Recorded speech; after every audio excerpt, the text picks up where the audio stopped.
Words welcome back to my YouTube channel flavours with Sana. कैसे हैं आप सब।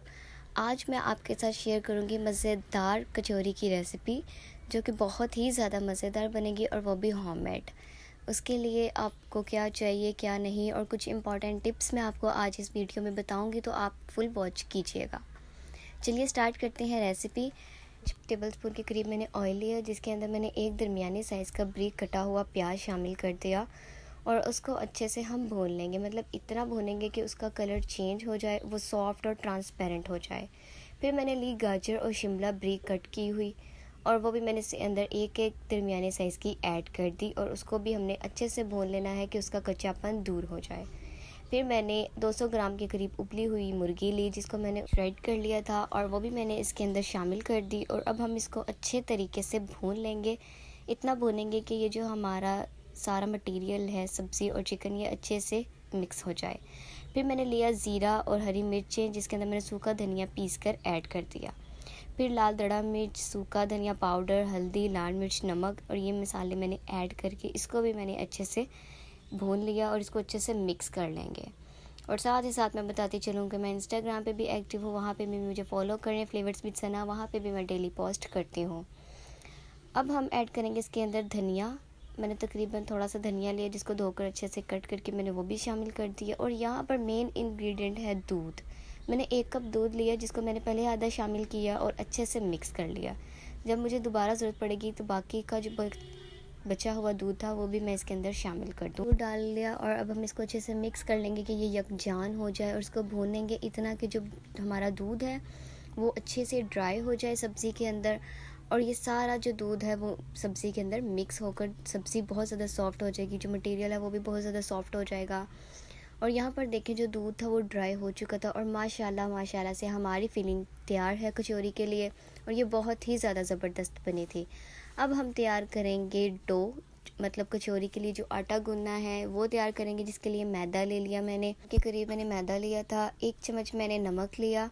आप अपने अकॉर्डिंग टू टेस्ट नमक डाल सकते हैं। और यहाँ पर मैंने जो मेन इंग्रेडिएंट है वो है घी, जो कि हमारे डो को बहुत ही सॉफ्ट रखेगा। और मैंने नीम गर्म पानी भी ले लिया।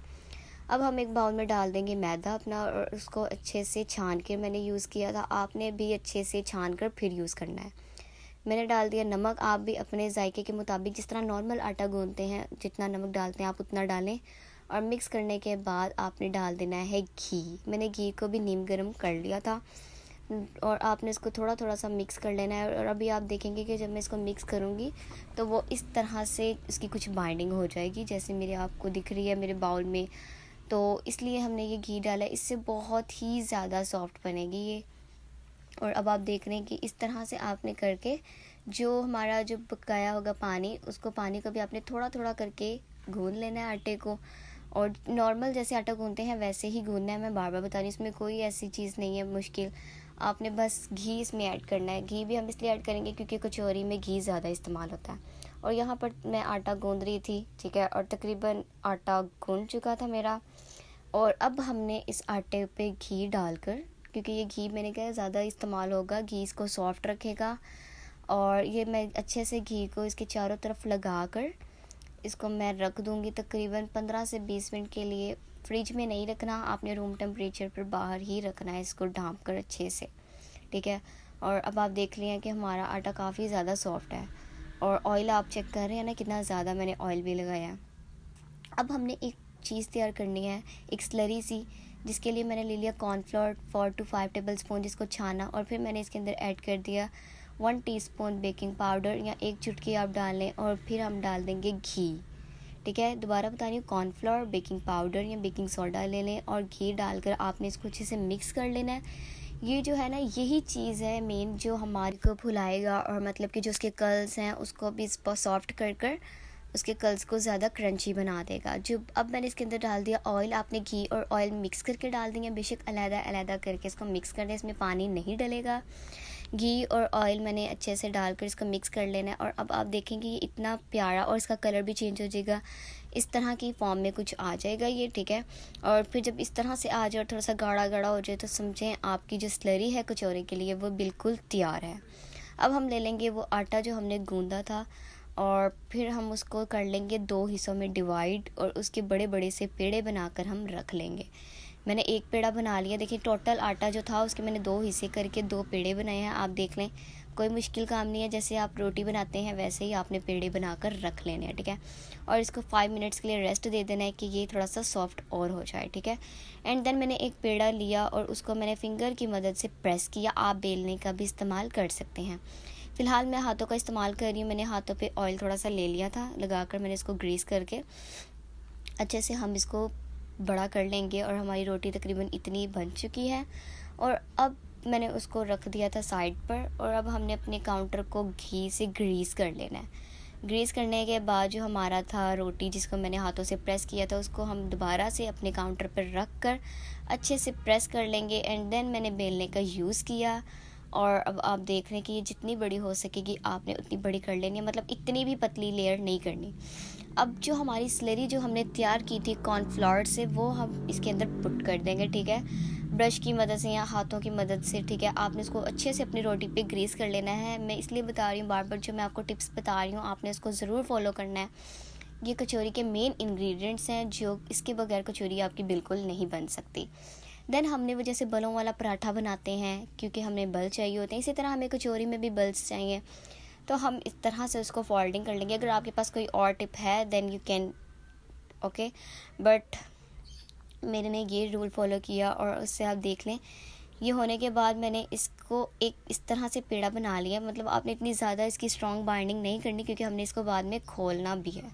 मैंने 2 पेड़े बना लिए थे और देन मैं उसका एक पेड़ा उठा रही हूँ और उसके कुछ कुछ हम हिस्से कर लेंगे। इतना हिस्सा करेंगे जितना आपको चाहिए। अगर आपने बड़े साइज़ की कचौरी बनानी है तो आप बड़े साइज़ के कट कर लें। मुझे दरमियानी साइज़ की चाहिए थी और मैंने कट कर लिया।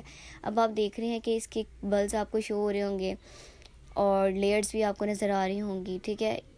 और अब हम इसमें से एक पेड़ा उठा लेंगे अपना, और जिस साइड पे बल्स हैं उसको आपने बिल्कुल नहीं करना, उसकी दूसरी साइड को आपने पकड़ के हल्के हाथ से पुश करना है, ठीक है, कि हमारे जो कर्ल्स हैं या लेयर्स हैं वो ख़राब बिल्कुल ना हो, ठीक है। आपने इसको हल्के हाथ से खींच के थोड़ा सा पतला कर लेना है। और ये स्टेप जो मैं बता रही हूँ आपने इसको ज़रूर फॉलो करना है। एक साइड को खींच के फिर करना है, फिर दूसरी, तीसरी, चौथी, इसी तरह चारों लेयर्स को आपने खींच कर इस तरह से दोबारा अगेन आपने पेड़ा बना लेना है, ठीक है। जो मैंने टिप बताया है आपने उसको फॉलो करना है। मैं दोबारा आपको करके दिखा रही हूँ कि आपने जिस साइड पे लेयर्स हैं उसको नहीं पकड़ना, दूसरी साइड से आपने उसको खींचकर एक साइड को दरमियान में लाकर फिर दूसरी साइड को, तीसरी साइड को लाकर चारों साइडें आपने एक साइड पे बराबर कर लेनी है। और फिर उसको आपने इस तरह से रोटी जैसे पेड़ा बनाते हैं रोटी का वैसे आपने बनाकर इसको रख लेना है, ठीक है। इसी तरह मैंने तकरीबन सारे जो पेड़े थे बना लिए थे। और अब मैं आपको बताऊंगी कि आपने जो पेड़ है उसको हल्के हाथ से, जैसे हम इसमें ज़्यादा रोटी वाला ही काम है, जैसे आप रोटी बनाते हैं वैसे ही, मगर बस लेयर्स और जो स्लरी है उसका थोड़ा डिफरेंस है। अब आप दे हल्के हाथ से इसको हिलाना है कि हमारी जो लेयर्स हैं वो भी ख़राब ना हो और हमारा जो पेड़ा है वो भी पतला सा हो जाए, ठीक है। आप हाथों से थोड़ा सा प्रेस करेंगे और जहाँ से साइड्स ख़राब होंगी आपने इसको हाथ की मदद से सही कर लेना है। और यहाँ पर तकरीबन मेरी जो रोटी की लेयर थी वो बन चुकी थी, छोटी सी रोटी, ठीक है। अब जो मैंने फिलिंग तैयार की थी जिसको मैंने ठंडा होने के लिए रख दिया था वो हम सेंटर फिलिंग करके, आपने ज़्यादा भी भर भर के नहीं डालनी, जितना आपका पेड़ा है उसकी के मुताबिक ही आपने क्वांटिटी ऐड करनी है। मैंने तकरीबन 1 टेबलस्पून ऐड किया था। देन आप देखें कि मैंने किस तरह से उसकी फोल्डिंग कर रही हूँ। आपने साथ साथ जो मटेरियल है उसको भी पुश करते जाना है और साथ साथ उसकी फोल्डिंग भी करती जाना है ताकि हमारी जो फिलिंग है और अच्छे से उसके अंदर ही मटेरियल रहे और हमारी कचौरी की भी शेप बन जाए, ठीक है। और इसी तरह मैंने इसके चारों साइड्स को आपस में जोड़कर बाद में आपने इसको पुश टर्न करके इस तरह से कर लेना है। अगर आप चाहते हैं तो आपने ये जो फोल्ड किया था हमने इसको आप बाहर निकाल भी सकते हैं और आप इसी के अंदर इसको प्रेस करके फोल्ड भी कर सकते हैं, ठीक है। जो टिप आपको सही लगे आप उसको फॉलो करके आप अपनी कचौरी को तैयार कर सकते हैं। अपनी तमाम कचौरी रेडी कर ली थी और अब आप देख रहे हैं कितनी प्यारी माशाल्लाह बनी है, दरमियाने साइज़ की, बहुत ही खूबसूरत तैयार हुई है। और आपने ज़रूर मेरे बताए हुए टिप्स को फॉलो करना है, ठीक है। और अब हम इसको करेंगे फ्राई। और जब फ्राई करना है इसमें मेन टिप आपको मैं बताऊंगी कि आपने कचौरी को हमेशा ठंडे घी ना, ठीक है, आंच बिल्कुल लो है, बिल्कुल लो। अगर मैंने आंच तेज़ की होती तो आपको यहाँ पर घी के बबल्स बने हुए ज़रूर शो होते। इसी तरह मैं आपको दोबारा बता दूं कि आपने कचौरी को ठंडे घी में डालकर दरमियानी आंच, बिल्कुल लो आंच पे आपने इसको कुक करना है, क्योंकि समटाइम्स ऐसा होता है कि हमने आंच तेज़ कर दी होती है और जल्दी जल्दी में हम बना लेते हैं। हमारी कचौरी ऊपर से तो माशाल्लाह बहुत अच्छी बन जाती है, मगर अंदर से वो कच्ची रह जाती है, मतलब वो खाई नहीं जाती, ना ही उसकी लेयर्स अच्छे से फूलती हैं। तो इससे जो असल टाइम है कचौरी बनाने का, उसका 20 से 25 मिनट उसको फ्राई होने में लगता है टाइम, ठीक है। तो अब आप देख रहे हैं आहिस्ता आहिस्ता से बबल्स बनना शुरू हो रहे हैं, ठीक है। और इसका मतलब ये है कि हमारी कचौरी अब अच्छे से कुक होगी। मैं इसको 20 से 25 मिनट कुक करूँगी। और तब तक अगर आपने मेरा YouTube channel flavours with Sana subscribe नहीं किया तो सब्सक्राइब कर दें, लाइक कर दें, शेयर कर दें। और अगर आपको मेरी रेसिपीज़ पसंद आती हैं तो मुझे कमेंट में फीडबैक ज़रूर दिया करें। और अब देखें, मैंने इसकी साइड्स को चेंज किया है तो इसका कलर माशाल्लाह ब्राउन चेंज हो रहा है और कलर इसका आ रहा है बहुत ही खूबसूरत। और लेयर्स भी आपको ज़रूर शो हो रही होंगी, ठीक है। इसी तरह आपने इसको हल्के हाथ से, और जैसे मैंने बताया 20 से 25 मिनट दरमियानी आंच पे आपने इसको कुक करना है। एंड माशाल्लाह माशाल्लाह से हमारी ज़बरदस्त कचौरी रेडी है। और इसके साथ मैंने केचप और इमली की चटनी सर्व की थी। इमली की चटनी की रेसिपी मेरे यूट्यूब चैनल फ्लेवर्स विद सना पे अपलोड है। इमली की मज़ेदार चटनी फ्लेवर्स विद सना आप जाकर ज़रूर देखें और फॉलो करें। और देन दरमियान में आप देखें मैंने इसके 2 हिस्से किए और कितनी मज़ेदार इसकी फीलिंग लग रही है और इसकी कितनी क्रंची क्रंची से लेयर्स भी आप देख रहे होंगे और मेरे हाथ पे भी आपको नज़र आ रही होंगी। तो इससे साबित होता है कि हमारी कचौरी बिल्कुल ज़बरदस्त परफेक्ट है, तैयार है, ठीक है। आपने मेरी रेसिपी को फॉलो करके ज़रूर बनाना है और मुझे फ़ीडबैक देनी है कि आपकी कचौरी कैसे बनी और मेरी कचौरी। और अगर पसंद आई है तो मुझे कमेंट में ज़रूर बताएं। ये बहुत ही ज़्यादा मज़ेदार बनी थी, ख़ुद भी खाएं, घर में भी खिलाएं और अपनी तारीफ़ करवाने पे सबको मजबूर कर दें। और इसी के साथ हम मिलेंगे अपने अगले व्लॉग में, तब तक के लिए अल्लाह हाफिज़।